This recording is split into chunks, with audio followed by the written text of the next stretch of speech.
What I did with Sam Vaknins' work.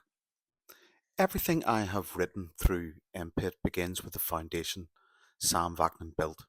He demonstrated that what we call narcissistic abuse is an intra-psychic contract, a mutual agreement between two psyches to maintain coherence through illusion. Each supplies what the other lacks, one projection, the other reflection. Together they form a closed regulatory system that feels like recognition but functions as dependence. Sam mapped that external architecture precisely. My work continues it inward into what happens inside the survivor once the contract collapses. The intra-psychic contract. When the shared fantasy begins, both participants unconsciously agree to stabilize the psyche through reflection. It feels like attunement, but is actually regulation. Biologically, ASR1, the base orientation to safety, locks on to the other person. Prediction stabilizes around them. They become the external regulator of our internal state. This is the first binding of the contract and already carries the seed of inversion. Our anticipatory empathy begins to overfunction. The pseudo-false self and the uncanny valley response.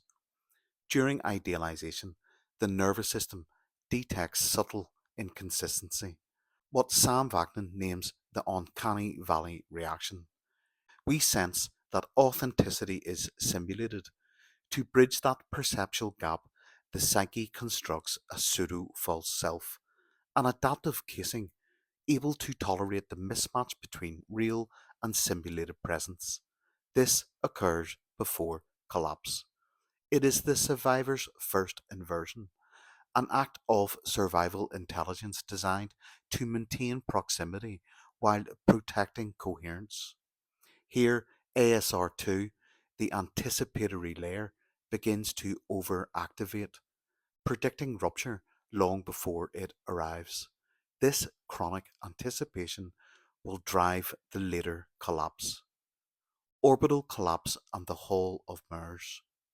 When the contract destabilizes, orientation fails, the adaptive casing fractures, and the psyche begins to spiral around a vanishing center, the point where external regulation once existed. This is orbital collapse, a gravitational descent through the Hall of Mirrors, where perception reflects endlessly back upon itself.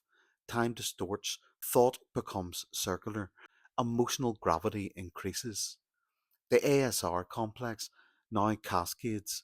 ASR1 loses ground, ASR2 loops in hyper prediction, ASR3 seizes control, driving pure survival. All energy centers on maintaining minimal coherence while being pulled inward. Collapse induced psychotic regression. At maximum compression, cognition and affect separate. The psyche regresses to primitive symbolic organization, imagery, intrusive voices, fragmented scenes. This is CIPR, the system's fallback to archaic safety code. It's not pathology, but preservation, the mind protecting itself by reverting to earlier developmental architecture linked to original object loss and early misattunement. Inverse mirrored reflexive apathy, IMRA. When CIPR stabilizes, the system introduces a colder defense, IMRA. Awareness without affect. It is the survivor's mirrored form of the narcissist's cold empathy. IMRA conserves psychic energy, halts emotional flooding, and creates stillness for reorganization. Externally, it resembles apathy. Internally, it is containment.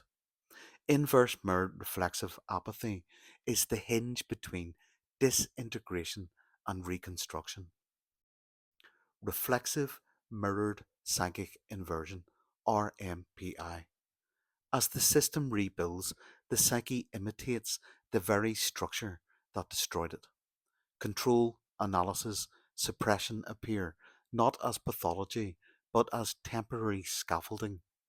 This is RMPI, the survivor mirroring narcissistic architecture to survive its absence.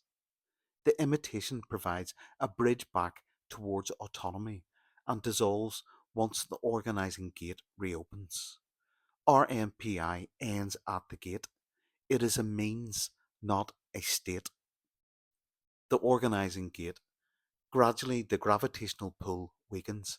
Prediction and perception begin to align.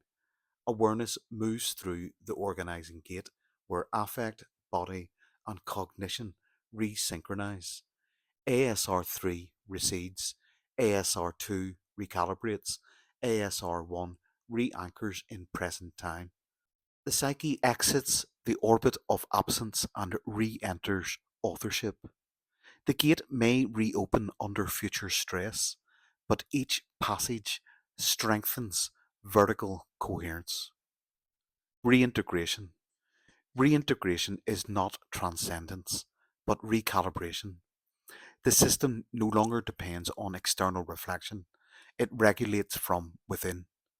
The pseudo false self dissolves, the adaptive casing releases, and the nervous system rests in self reference. Collapse completes its function. The organism, now coherent, re emerges as the true self. The continuum. Sam Vaknin mapped the contract, how two psyches create and sustain a shared fantasy, and how collapse dismantles it. MPIT maps the internal sequence that follows, how the survivor's organism mirrors, inverts, and finally reintegrates that same architecture. Together they form a single continuum. Contract leading to pseudo-false self, leading to orbital collapse, leading to CIPR, leading to inverse mirrored reflexive apathy, leading to reflexive mirrored psychic inversion, to the organizing gate, and finally to reintegration. Collapse is not failure. It is the psyche completing the reflex of dependence. The task is understanding, not resistance. When the sequence closes, prediction aligns with presence, and authorship returns. The mirror and the return through it. Peace out.